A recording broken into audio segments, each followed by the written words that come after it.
Harga daging sapi dan ayam di Kabupaten Oku Selatan mengalami kenaikan sehari menjelang Hari Raya Idul Adha 1445 Hijriah. Kenaikan harga ini disebabkan oleh meningkatnya permintaan masyarakat.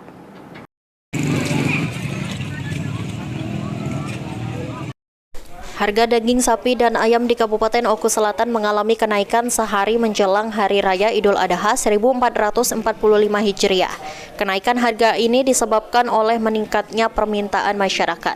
Daging sapi kini dijual dengan harga Rp160.000 per kilonya atau mengalami kenaikan sebesar Rp10.000 per kilonya.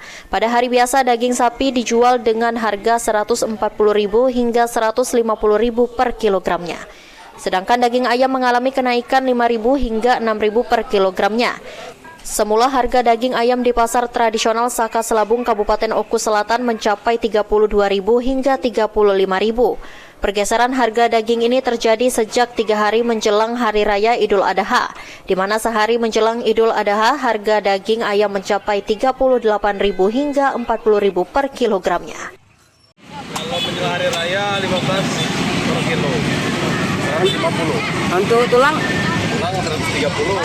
Kalau hari-hari biasa berapa? Hari biasa 140. Ada kenaikan 10.000 ya? Kenaikan harga ini tidak berdampak bagi masyarakat karena saat ini sedang musim panen kopi sehingga daya beli masyarakat cukup tinggi. Para pedagang pun mengaku daya beli masyarakat cukup meningkat dibandingkan dengan Hari Raya Idul Fitri 1445 Hijriah yang lalu. Sebelum Hari Raya, 35, 33. Ini Hari Raya? 38, 40. Daging ayam ini? Untuk daging sapi sendiri? 150, kalau harga normal 130. Untuk tulang? Kalau tulang rusuk dia 120, kalau hari normal 100. Gitu ya. Untuk jelang Hari Raya Idul Adha ini sendiri seperti apa minat masyarakat? Alhamdulillah jadinya musim kan, termasuk paling ramai yang Hari Raya itu.